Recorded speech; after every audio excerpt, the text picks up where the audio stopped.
Bonjour à tous, aujourd'hui je vais vous montrer comment mettre en forme votre texte.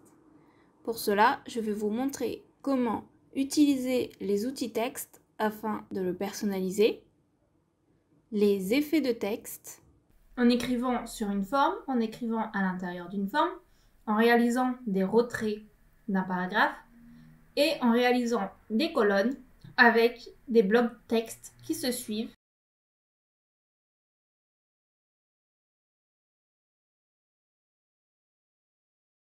Qui se modifie automatiquement. Je prends mon outil texte qui se trouve ici ou alors le raccourci clavier T. Je dessine ma zone de texte. Maintenant, je vais écrire mon texte. Pour le modifier, je vais le sélectionner. Donc pour cela, je fais CTRL A ou alors je le sélectionne tout avec ma souris. Et ici, en haut, je vais pouvoir modifier la police. Si on en a téléchargé, on peut utiliser celle qu'on a téléchargée. Voir une vidéo précédente sur comment télécharger une police. Donc, régulier, italique, gras, gras italique ou black, qui est encore plus gros. La taille de police.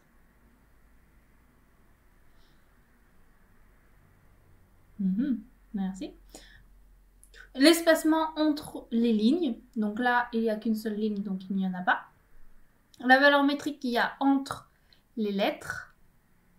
Et l'espacement entre les lettres. Par exemple, je peux décider qu'il y en ait beaucoup. Ou que ce soit resserré. Ceci est si je souhaite monter mon texte ou le descendre.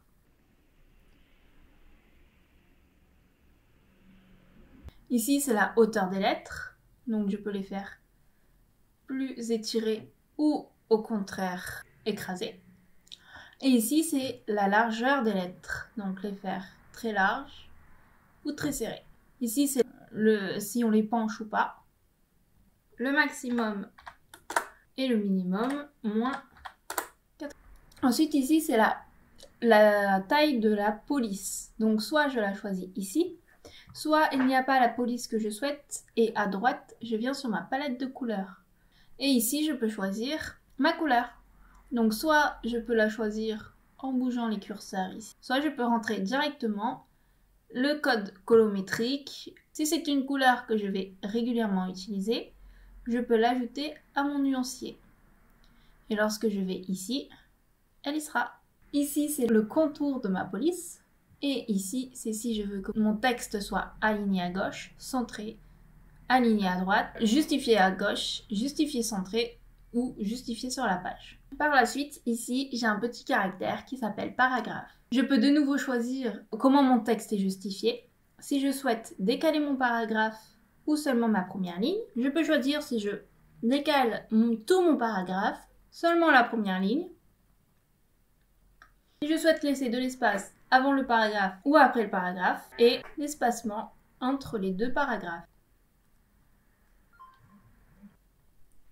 Je peux également créer des lettrines. Donc choisir si ma lettrine fait une ligne, 2 lignes, 3 lignes, 4 lignes, 5 lignes, etc. Et combien de lettres sont concernées par la lettrine. Ici, je peux choisir si j'ajoute des puces ou des numérotations. Et je peux ajouter un arrière-plan et une bordure à mes paragraphes. Bien sûr, je peux choisir les couleurs. Et voilà comment utiliser l'outil texte avec ses paramètres. Maintenant, je vais vous montrer comment écrire le texte sur une forme ou à l'intérieur d'une forme. Pour savoir comment créer une forme sur InDesign, je vous invite à voir la vidéo sur comment réaliser une forme sur InDesign. Là, je vais prendre une forme assez simple. On va dire, je vais prendre un rectangle. Je ne vais pas lui faire de contour pour faire comme si j'écrivais sur un encadré invisible. Ensuite, sur l'outil texte, je vais rester appuyé longtemps. Et là, je vais prendre outil texte curviligne. C'est ce qui me permet d'écrire sur mes formes. Là où je clique, ça sera le début de ma phrase.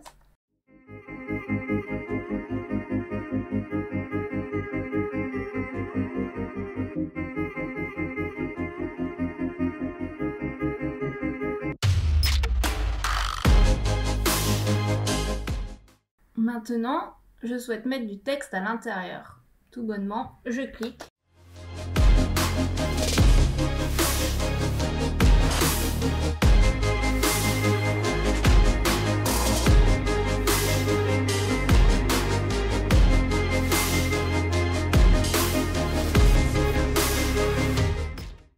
Je vois que ça me plaît pas trop parce qu'il est un peu trop collé. Donc, pour cela, sélectionnez mon texte, l'espacer un peu à gauche, l'espacer un peu à droite, et le descendre, et en le descendant, comme ça aère un peu la zone. Maintenant, si je clique et que j'enlève mes repères, je vois très bien la différence. Donc je le rappelle, c'est la touche W pour enlever les repères et majuscule W pour afficher la page en grand, et avec les flèches, on peut défiler d'une page à l'autre. Maintenant, je vais vous montrer comment écrire du texte et que des blocs texte s'enchaînent. Donc pour cela, je vais créer mon bloc texte et je vais écrire mon texte. Et finalement, je veux que mon texte soit justifié et dans des blocs textes. Donc pour faire un bloc texte, soit je sélectionne mon bloc, je vais dans Options de bloc texte, soit je fais clic droit et Options de bloc texte. Donc je souhaite 3 colonnes, que les gouttières fassent 5 mm.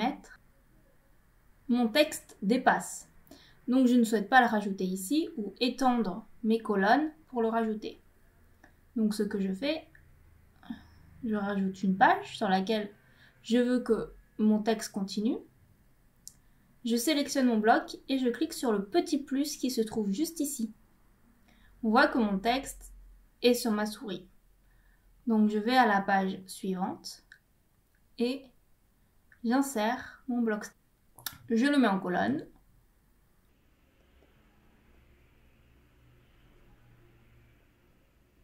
J'ai mes 3 colonnes avec mes textes et ici je peux rajouter une photo. Je peux également déjà créer mes blocs texte.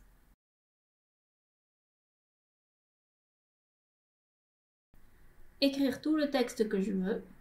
En venant cliquer sur le plus, je peux la rajouter directement dans le bloc. Ou alors, je peux prendre le petit plus, vouloir le mettre ici, appuyer sur la touche majuscule. Je vois que sous ma souris, ce n'est plus le texte qui est écrit, mais une flèche en forme de serpent. Je clique et le bloc texte se met automatiquement. Je le réajuste. Si je souhaite le mettre uniquement là, je le décale. Et on voit que cette petite flèche veut dire que ce bloc texte est lié au précédent. J'espère que cette vidéo vous a plu. Si vous avez des questions, n'hésitez pas à les poser en commentaire, j'y répondrai. À bientôt!